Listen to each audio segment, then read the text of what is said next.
मूकनायकच्या दर्शकांनो, धर्मराज गायकवाडचा आपणास नमस्कार। तर चला पाहूया आपण एक विशेष बातमी। जिल्ह्याचे पालकमंत्री तथा राज्याचे मंत्री संजय राठोड यांच्या वाढदिवसानिमित्त दरवर्षी आगळे वेगळे कार्यक्रम घेतले जातात। वर्षभर समाज उपयोगी कार्यक्रम, आरोग्य शिबिर, शैक्षणिक, सांस्कृतिक असे विविध कार्यक्रम सुद्धा राबवले जातात। त्याच धर्तीवर दिव्यांगांना कृत्रिम अवयवांचे वाटप सुद्धा करण्यात आले। कुणाला हात नाही, कुणाला पाय नाही, अशा परिस्थितीत सुद्धा या गरजूवंत दिव्यांगांना आज स्थानिक जिजाऊ सभागृहामध्ये कृत्रिम अवयवांचे वाटप जिल्ह्याचे पालकमंत्री संजय राठोड यांच्या प्रमुख उपस्थितीत करण्यात आले। यावेळी शिंदे गटाच्या शिवसेना पक्षाचे कार्यकर्ते, पदाधिकारी, पत्रकार आणि दिव्यांग बांधव भगिनी उपस्थित होते। तर चला या कार्यक्रमाचे सूत्रसंचालन सुद्धा पत्रकार सुरेंद्र मिश्रा यांनी केले। अनेक मान्यवरांनी आपले मनोगत व्यक्त करत पालकमंत्री संजय राठोड यांचे भरभरून शब्दरूपी आभार मानले। तर चला पाहूयात या कार्यक्रमातील काही हृदयस्पर्शी क्षण। सभापती विनोद भाऊ जाधव उपस्थित आहे। जिल्हा परिषदचे माजी सदस्य दिवाकर भाऊ राठोड, महिला आघाडीचे संजीवनीताई आहेत, दुर्गाताई दुधे आहेत, वर्षाताई निकोट आहेत, माधुरीताई महिला आहेत। त्यांचं सर्वांचं मी शब्द शुभनामाने स्वागत करतो आणि यानंतर आमंत्रित करतो आमचे मार्गदर्शक श्री जीवनदादा पाटील यांना की त्यांनी संजय भाऊ राठोड यांच्या वाढदिवसाचं निमित्त सांगून औचित्य साधत हा कार्यक्रम चालू झाला आणि त्यातली ही वेगवेगळ्या कड्यांमधनं झाली आहे। त्यातली ही काल मी एक कार्यक्रमाला नेरच्या कार्यक्रमाला उपस्थित होतो। आजची ही दुसरी कडी मला अनुभवता आली आणि या कार्यक्रमाला मला उपस्थित होता आलं याच्याबद्दल सर्वप्रथम मला स्वतःला भाग्यवान समजतो आणि याच्याबद्दल फार आनंद मला इथे होत आहे। राठोड यांचं मनोगत आपण ऐकलं। या प्रसंगी मी आपल्याकडून देखील अशी इच्छा अपेक्षा करतो की आपला आशीर्वाद सदैव त्यांच्या पाठीशी असू द्या। विद्यार्थी असो किंवा मग रुग्ण असो, शिष्यवृत्तीसाठी शिक्षण आणलेले व्यक्ती असो, स्त्री असो, पुरुष असो किंवा मग कोणीही व्यक्ती असो, अशा कोणत्याही व्यक्तीला जातीपातीच्या कोणत्याही नजरेनं न पाहता किंवा कोणत्याही प्रकारचा राजकीय भेदाभाद न करता किंवा पक्षपात न करता निष्पक्षपणे त्या व्यक्तीच्या मदतीसाठी पुढे येणारं नेतृत्व म्हणजे आपलं लाडकं नेतृत्व आहे आपले नेते माननीय नामदार संजय भाऊ राठोड साहेब यांच्या पाठीशी आपला आशीर्वाद सदैव राहीलच अशी मी अपेक्षा व्यक्त करतो। कार्यक्रम आपण घेत असतो आणि या कार्यक्रमाचं एक वैशिष्ट्य असं सांगता येईल की हा कार्यक्रम कुठल्याही शासकीय निधीतून घेण्यात आलेला नाही आहे। हा कार्यक्रम या ठिकाणी भाऊंनी त्यांच्या वैयक्तिक कोट्यातून हे सगळं केलेलं आहे। स्वतःच्या खर्चानं हे सगळं दिव्यांग बांधवांसाठी उपलब्ध करून दिलेलं आहे। तुम्हाला माहिती आहे की यवतमाळ जिल्ह्यात वैद्यकीय सेवा पुरवण्यात आपण नेहमी अग्रेसर राहिलो आहे। भाऊंच्या माध्यमातून आपण यवतमाळ मेडिकल कॉलेजला आपली तिथे मातोश्री नावाचं ऑफिस या ठिकाणी ऑथराईज ऑफिस आहे। त्या माध्यमातून जिल्ह्यातून येणाऱ्या रुग्णांची सेवा त्या ठिकाणी आपण करत असतो। जिल्ह्यातून कुठल्याही कानाकोपऱ्यातून फक्त मतदारसंघाचाच विषय नाही आहे, 16 तालुक्यातून कुठल्याही गावातून कुठल्याही मतदारसंघातून रुग्ण त्या ठिकाणी पोहोचला तर त्या ठिकाणी आपली जी टीम कार्यरत आहे ती टीम त्या ठिकाणी रुग्णांना मदत करते। त्या ठिकाणी डॉक्टर अरुण सोगाट व त्यांच्या पूर्ण टीम यांचं सुद्धा कौतुक करतो। मुंबईवरून ते आले, मागे सुद्धा माझ्या विनंतीला मान देऊन त्यांनी 3 दिवस राहून तपासणी केली आणि आज काल नेरला आम्ही जवळपास 100 लोकांच्या आसपास दिव्यांग बांधवांना अवयवाचं वाटप केलं आणि काल दादा सुद्धा माझ्यासोबत होते। मन हिलावून टाकणाऱ्या सुद्धा गोष्टी त्या ठिकाणी घडल्या। आता दादा अतिशय सुंदर त्यांनी भाषण केलं, त्याच्यातलं अनेक गोष्टी मनाला लागून गेल्या। आज दिग्रसमध्ये सुद्धा जवळपास मला वाटतं इथे 70, 75, 78 लोक आहेत दिव्यांग बांधव जे शिबिराला होते। ते सर्व बांधवांना अवयव वाटप आज ठेवलेलं आहे, परंतु आज जे हजर आहे जे त्या दिवशी नव्हते त्यांचं सुद्धा आज नाव नोंदणी करून त्यांना सुद्धा पुढे साहित्य वाटपाचा कार्यक्रम आमचा अविरत चालू राहणार आहे। तसं या ठिकाणी उल्लेख केला गेला की आरोग्य सेवा समिती, ही आरोग्य सेवा समिती गेल्या अनेक वर्षापासून आम्ही जवळपास 30 वर्ष झाले त्याचा अध्यक्ष मीच आहे आणि आरोग्याच्या संदर्भात वेगवेगळं काम त्या सेवा समितीच्या वतीनं मी आणि माझे सहकारी करत असतो. त्याच माध्यमातून आजचा सुद्धा कार्यक्रम आहे, याच्यापूर्वी सुद्धा कार्यक्रम घेतला गेला. शासकीय कोणतंही याच्यामध्ये अनुदान किंवा मदत अजिबात नाही. ही वैयक्तिक महाआरोग्य सेवा समितीच्या वतीनं या ठिकाणी आर्थिक तरतूद करून त्यामधून खऱ्या अर्थानं ही मदत देण्याचा प्रयत्न आहे. आणि त्याच्यामुळे जर पत्रकार बंधूंना मी मुद्दामून सांगेल की क्वालिटीमध्ये अजिबात कॉम्प्रोमाइज केलेली नाही.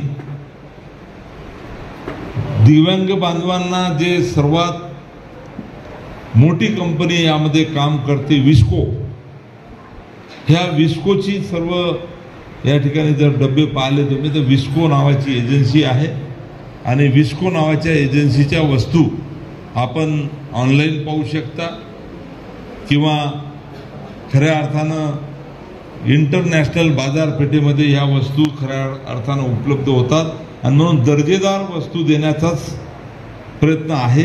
थातूर मातूर काहीतरी माती मारून टाकायचं आणि समाधान करायचं असं कोणतं काम आम्ही करणार नाही. आणि म्हणून माझे जे दिव्यांग बांधव किंवा त्यांचे जे पालक आलेले आहेत त्या सर्वांना मी खात्री देतो की वस्तूमध्ये कुठे ॲडजस्ट किंवा कॉम्प्रोमाइज आम्ही केली नाही. तुम्हाला जर समाधान झालं नसेल तर आम्हाला सांगा, आम्ही त्याच्यामध्ये सुधारणा करण्याचा प्रयत्न करू. आणि खऱ्या अर्थानं दादा बोलताना अनेक गोष्टी मनाला लागून गेल्या, खरं आहे. अनेक लोक आज पत्रकार बांधव असतील, मी असतील, व्यासपीठावर बसलेले मान्यवर असतील, आपण परमेश्वरानं आपल्याला किती चांगलं बनवलं आहे.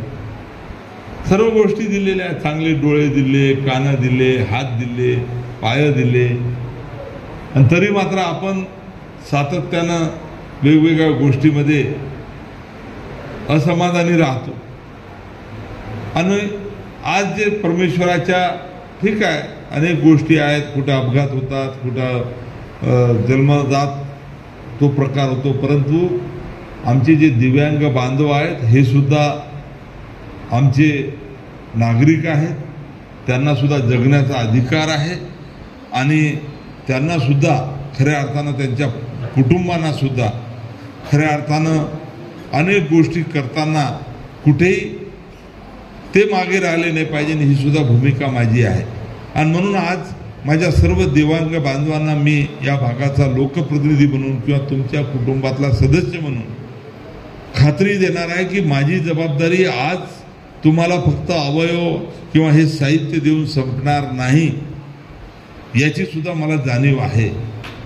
की इथे फक्त साहित्य देऊन टाकायचं आणि तुम्हाला ठीक आहे आता तुम्ही जा असं म्हणायचं असं नाही. तुमची इत्यंभूत माहिती आम्ही काढलेली आहे. जे 78 लोक आहेत, तुम्ही काय व्यवसाय करता, तुम्हाला राहायला घर आहे की नाही, तुम्हाला कसं जगता येईल. आणि म्हणून मी आज एवढंच या ठिकाणी म्हणणार आहे की तुम्हाला सुद्धा स्वाभिमानानं जगण्यासाठी पूर्ण या ठिकाणी प्रयत्न आम्ही करणार आहे. तुम्हाला तुमच्या पायावर किंवा तुम्हाला हक्कानं कुणाही समोर या ठिकाणी हात पसरावा लागणार नाही आणि तुम्हाला खऱ्या अर्थानं मान सन्मानानं जगता यावं यासाठी याच्यानंतरचा सुद्धा आमचा कार्यक्रम आहे. आणि म्हणून आता आदरणीय दादानी जीवनदादांनी उल्लेख केला, माझ्याबद्दल ते बोलले की राजकारणामध्ये तर आम्ही आहोत, राजकारणाच्या अनेक गोष्टी आम्ही करत असतो. राजकारणामध्ये नेहमी आपण पाहतो आरोप प्रत्यारोप, आरेला कारे उत्तर, कारेला आरे उत्तर, परंतु राजकारणाच्या पलीकडे खऱ्या अर्थानं हे काम या ठिकाणी करण्यासाठी सुद्धा एक कार्यकर्ता म्हणून सातत्यानं माझा प्रयत्न आहे. आणि हे आपल्या सर्वांना मला सांगताना एवढंच म्हणायचं आहे की राजकारणामध्ये सुद्धा दोन प्रकारचे लोक असतात. एक जनतेचा आशीर्वाद घेऊन खुर्चीवर बसतात, पद मिळाल्यानंतर त्या खुर्चीवरून जनतेची प्रामाणिक निष्ठेनं सेवा करतात. आणि दुसरा प्रकार असा असतो की जनतेतून मतदान रूपी आशीर्वाद घ्यायचं, खुर्चीवर बसायचं, जनतेकडूनच सेवा करून घ्यायची स्वतःची. आता असे प्रकार राजकारणामध्ये आहेत. परंतु आज मी माझ्याबद्दल तरी सांगेन की मी राजकारणामध्ये जे आलो आहे ते समाजसेवेचा हेतू घेऊन आलो आहे. वंदनीय बाळासाहेब ठाकरे हे माझे खऱ्या अर्थानं मी त्यांचे विचार मला पटले की सामाजिक बांधिलकी जोपासून समाजसेवेचं व्रत घेऊन काम करणारे त्यांची संघटना, त्यांचा पक्ष त्या वेळेस होता. आणि माझं जेव्हा दादांनी आता उल्लेख केला, जेव्हा कॉलेजचं शिक्षण पूर्ण झालं आणि जेव्हा मला असं वाटलं की आता नोकरीचे आम्ही फॉर्म भरत होतो तेव्हा नोकरी मिळत नव्हती. मग ग्रॅज्युएशन झाल्यानंतर करायचं काय बा, तर करायचं तर मग आपल्याला खऱ्या अर्थानं लोकांची सेवा करायची आहे. कारण लोकांची सेवा केली म्हणजेच ईश्वराची सेवा केली. परमेश्वराला काय कोणी पाहिलेलं आहे परमेश्वराला? माझ्या दृष्टीनं आता जर दादानी उल्लेख केला की एक मुलगी तिला ऐकू येत नव्हतं आणि आता मशीन बसवलं, तिला जे चेहऱ्यावर आनंद होतं तो आनंद पाहिला म्हणजेच परमेश्वर भेटला असं मी म्हणतो. आणि मग अनेक असे इतर कुटुंब आहे. आता माझ्यासमोर हा लहान मुलगा आहे, तो तिथे चालासाठी तडफडत होता. हे आमचे बंधू आहेत, शेला घालून बसलेले, ते त्यांना आता पाय बसलेला आहे. तिकडे एक आई आहे, ती आई बिचारी लहान मुलाला, मोठा मुलगा आहे परंतु आता आईला तर मुलगा कसाही असो त्याला तर तिला सांभाळावं लागते. त्याच्यासाठी तो किती महत्त्वाचा आहे. जसा आपला मुलगा असतो तसाच तिच्यासाठी तो मुलगा आहे. आणि म्हणून त्यांच्या चेहऱ्यावर आनंद पाहिला, तोच आनंद पाहिल्याबरोबर मला ईश्वर भेटला, अशा पद्धती भूमिका माझी आहे. आणि म्हणून खऱ्या अर्थानं मी जे सुरुवात माझी केली ती यवतमाळच्या मेडिकल कॉलेजमधून. जेव्हा जिल्हा रुग्णालय मेडिकल कॉलेज तिथं होतं, मी काही तज्ज्ञ डॉक्टर नव्हतो, पण मला माहीत होतं की ज्याच्या खिशामध्ये पैसे आहे तो काही त्या सरकारी दवाखान्यामध्ये कधी जाऊन उपचार घेणार नाही, परंतु गोरगरीब माणूस त्या दवाखान्यामध्ये येईल. आणि मग माझं कॉलेजचं शिक्षण झाल्यानंतर दिवसभर जेवल्यानंतर घरी काय करायचं, आणि म्हणून मी सकाळी लिंबाच्या झाडाखाली मेडिकल कॉलेजच्या त्या आवारात एक लिंबाचं झाड आहे, आजही आहे ते, त्या झाडाखाली बसत होतो.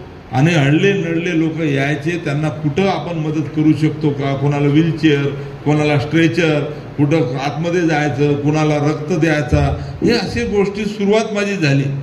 कालांतरानं काही मित्र आम्ही भेटलो, त्याची साथ मिळाली. आणि असं करत करत त्या मेडिकल कॉलेजमध्ये टिनाची एक टपरी आम्ही टाकली, ऑफिस आमचं, तिथं बसायला लागलो. आणि मग तिथं आल्यानंतर आमच्याकडे लोकसुद्धा यायला लागले, कारण आमचं प्रामाणिकपणा होता. लोकांना अडल्या नडल्याला डॉक्टर आणि पेशंटच्या मदतला दुवा म्हणून आम्ही तिथं काम करायला सुरुवात झाली. आणि असं पाहता पाहता आजही 27 वर्ष झाली मेडिकल कॉलेजमध्ये मा आरोग्य सेवा समितीच्या नावाने मातोश्री नावाचं माझं ऑफिस आहे. मागं कॅन्टीन आहे, अडल्या नडल्या लोकांना तिथं जेवण मिळते. आमचे 10 माणसं आहे. मी जरी नसलो तरी तिथं आमचे जे स्वयंसेवक आहेत ते लोकांना मदत करतात. ही भूमिका सातत्यानं आजही आमची तिथे चालू आहे. अनेक लोकांनी नकला मारल्या, कारण अनेक लोकांना वाटत होतं हे काम करते तर आपणही करून पाहावं. अनेक लोकांचे ऑफिस आले, माणसं आले, परंतु हे सर्व बंद झाले, कारण मनातून सेवाभाव त्यांच्या मनात नव्हता, दिखावा होता. पण आमचा दिखावा नाही, आम्ही प्रामाणिक त्या ठिकाणी आजही काम करतोय. आणि म्हणून आपल्या सर्वांना मला या ठिकाणी सांगताना एवढंच म्हणणार आहे की आजही आम्ही तुमच्यासाठी फार वेगळं काही करून राहिलो हा हेतू नाही. समाजसेवेमध्ये अनेक गोष्टी आम्ही करतच असतो. राजकारणासोबत सामाजिक बांधिलकी, 80% समाजकारण हाच हेतू आहे माझा. आणि 20% राजकारण. 20% राजकारणाच्या वेळेस राजकारण आम्ही करू, परंतु 80% समाजकारणाच्या वेळेस अनेक गोष्टी, सार्वजनिक विकास कामं तर करण्याची माझी जबाबदारी आहे. तुमचं मतदान रूपी आशीर्वाद मिळाल्यानंतर, तुमच्या आशीर्वादानं आमदार मंत्री झाल्यानंतर ही तर सार्वजनिक विकासाची जबाबदारी आहे. परंतु एक लोकप्रतिनिधी म्हणून अनेक समाजातल्या प्रत्येक घरातला मी सदस्य आहे, ही सुद्धा भूमिका माझी आहे. समाजामध्ये अनेक घटक असतात, शेतकरी, शेतमजूर, महिला, बाल, हे सर्वांचा मी प्रतिनिधी आहे. ही भूमिका मी कधी विसरू दिली नाही. आणि म्हणून आता आमचे मित्र अरविंदजी मिश्रा, आपले सुरेशजी मिश्रा बोलताना बोलले की अनेक कार्यक्रम आम्ही घेत असतो. काय संबंध आहे? आज 25-24 वर्षे मला झाली, मलाही आठवत नाही की वया वाटपाचा लहान मुलाला आमचा कार्यक्रम असतो. त्या वयात काय असते? वयाचेच कागद. पण कागद वाटणं आमची जबाबदारी नाही. त्या कागदाच्या मागं पुढं कुठेतरी मुलांना आईवडिलाबद्दल आपुलकी असली पाहिजे आणि त्याच्या काही 4 गोष्टी लिहिता येते का, अशा पद्धतीनं सातत्यानं 24 वर्षे झाली मुलांना वया वाटपाचा आमचा कार्यक्रम चालू आहे. समाजामधले जे अनेक मुलं आहेत, गुणवंत होतात, चांगले मार्क घेतात, मग त्यांना खऱ्या अर्थानं कोणी कौतुक करायचं? मग घरातला एक, मी त्यांचा मोठा भाऊ म्हणून माझ्या मतदारसंघातले प्रत्येक 10वी, 12वी, ग्रॅज्युएशन, पदवीधर, पदवी, हे सर्व मुलं जेव्हा वेगवेगळे मार्क घेऊन उत्तीर्ण होतात, तर एक मोठा भाऊ म्हणून त्यांच्या पाठीवर कौतुकाची थाप मारायसाठी सुद्धा आज 24-25 वर्ष झाले न चुकता, न थांबता आमचा कार्यक्रम चालू आहे. शिष्यवृत्ती देण्याचा कार्यक्रम चालू आहे. अनेक आमच्या मुलांना असं वाटत होतं की भाऊ मंत्री आहे, आता आपण आमदार बनवलं भाऊला, लगेच कुठं आम्ही नोकरीवर लागून जाऊ. नाही, त्यांना मी सांगतो की आता शिफारस किंवा हे चालणार नाही. आणि ते केली तरी आपल्याच एखाद्या बांधवांवर अन्याय होईल. कारण एखादा योग्य माणसाला यादीमधून बाहेर काढणं, लगेच दुसऱ्याला लावणं म्हणजे त्याच्यावर अन्याय झाला. मग स्पर्धेमध्ये आपणच टिकलो पाहिजे, आपण त्याच्यामध्ये राहिलो पाहिजे. म्हणून गावागावामध्ये स्पर्धा परीक्षेची पुस्तक देणं, अभ्यासिका करणं आणि सोबत MPSC UPSCचे जे विद्यार्थी आहे त्यांना सुद्धा या ठिकाणी, आता मागच्या वर्षी आम्ही 260 विद्यार्थ्यांना अमरावती आणि पुण्याला पाठवलं. 10 महिने ते राहणार आहे तिथे, रूम करून त्यांचं जेवणाचं, मेसचं आणि मोफत तिथे त्या ठिकाणी त्यांचं क्लासेस लावून मला खात्री आहे की हे 260 मुलातून 100च्या वर आपल्या मतदारसंघातली मुलं हे अधिकारी होतील, हा विश्वास आहे. कारण त्यांच्याकडून तशी तयारी करून घेणार आहे. अशा अनेक गोष्टी 4-4 महिन्यांनी आम्ही आरोग्य कॅम्प घेतो. कारण आम्हाला माहीत आहे आरोग्याच्या सुविधा आहेत, पण सुपर स्पेशालिटी अनेक लोक, काल परवा मी जेव्हा आमचा एक कॅम्प मागच्या महिन्यात होता संदीप भाऊ, तेव्हा मला एक बाई भेटली. किती आनंद झाला मला त्या बाईला भेटल्यानंतर. ती बाई मला माहीत नाही कोणत्या जातीची आहे, कोणत्या समाजाची आहे, कोण आहे, काय, परंतु ती बोलताना मला हसून नमस्कार करत होती. आणि मी म्हणलं कशासाठी आल्या तुम्ही? तर त्याचं उत्तर होतं की मागच्या वेळेस गुडघ्याचं एक ऑपरेशन झालं माझं, या कॅम्पला दुसरं ऑपरेशन करायचं आहे. मी म्हणलं पहिलं चांगलं झालं का? तर ती एवढ्या आनंदानं म्हणत होती, मी बेडवरून उठत नव्हती, आता मी एका पायाचं माझं ऑपरेशन सक्सेस झालं, आता दुसऱ्या पायासाठी आज मी कॅम्पला आलेली आहे. आणि तिच्या चेहऱ्यावर आनंद पाहिला मी, तर त्या आनंदाला तिच्या चेहऱ्यावर देवीचं रूप मला दिसलं. परमेश्वराला कुठं पाहिलेलं आपण? त्याने ज्या पद्धतीनं हसून माझ्याशी ती बोलली, असं वाटलं की एक देवी माझ्यासोबत बोलत आहे. अशा पद्धतीचा एक वेगळा आनंद खऱ्या अर्थानं मला मिळाला. आणि म्हणून आम्ही सर्वजण आरोग्य कॅम्प असेल, तुम्हाला आठवत असेल की सातत्यानं अशा पद्धतीचे कॅम्प आम्ही घेत असतो. कधी डोळ्याचे ऑपरेशन करतो, कधी चष्मे दरवर्षी वाटतो, बाकीच्या अनेक गोष्टी आता मलाही आठवत नाही. याच्यासोबत ही सामाजिक बांधिलकी आम्ही समजतो, समाजसेवेचं व्रत याच्यामध्ये समजतो. आणि आमदार म्हणून, तुमचा लोकप्रतिनिधी म्हणून खऱ्या अर्थानं सार्वजनिक विकास काम करणं तर आमची जबाबदारीच आहे. त्याच्यामध्ये आम्ही कुठं कमी नाही. मग रस्ते करणं, पिण्याच्या पाण्याच्या नळ योजना करून देणं, सभागृह बांधून देणं, नाली बांधून देणं, इतर बाकी विकासाची कामं करणं ही तर जबाबदारी आहे. परंतु त्याच्यासोबत समाजात राहणाऱ्या प्रत्येक घटकासाठी सुद्धा काम करणं ही सुद्धा आमची जबाबदारी आहे. वैयक्तिक काम करणं सुद्धा ही जबाबदारी आहे. आणि म्हणून तुमच्या सर्वांचा आशीर्वादानं मला लोकप्रतिनिधी म्हणून काम करताना मी कधी तुमच्याशी नाव तुटू दिले नाही. आज तुम्हाला सर्वांना माहीत आहे की मी कुठेही फिरत असलो, कारण तुमच्याच आशीर्वादानं मंत्री झालो तर महाराष्ट्राचं काम माझ्याकडे आलं. 2 जिल्ह्याचा पालकमंत्री आहे, 2 जिल्हे माझ्याकडे आले, परंतु नेहमी गुरुवार, शुक्रवार, शनिवार सर्वसामान्य लोकांसाठी सेवेसाठी मी तयार राहिलो. जे लोक येतील राजकारणामध्ये, नाही तर अनेक वेळा तोंड पाहून कामं केल्या जाते, अनेक वेळा माणूस पाहून कामं केल्या जाते, परंतु जे लोक माझ्यापर्यंत आले त्या लोकांना त्यांचं काय काम आहे होणार असेल तर फटक्यान करण्याचा प्रयत्न केला आणि ही भूमिका सातत्यानं मी ठेवली. आणि म्हणून आज तुमच्या सर्वांना मी एवढाच शब्द देणार आहे की हे अवयव किंवा हे साहित्य वाटून आमची जबाबदारी संपली नाही, तर तुमच्या मागे खंबीरपणे तुमच्या घरातला कोणाचा भाऊ म्हणून, कोणाचा मुलगा म्हणून किंवा कोणाच्या घरातला सदस्य म्हणून संजय राठोड राहील आणि तुम्हाला पूर्ण ताकदीने या ठिकाणी आमचं समजून, माझं समजून या ठिकाणी आम्ही मदत करू, एवढी माझी भूमिका या ठिकाणी राहणार आहे. आणि म्हणून आपण सर्वजण या ठिकाणी आलात, शांततेनं आपण पाया पडा लागले, याच्यापेक्षा आणखीन काय आनंद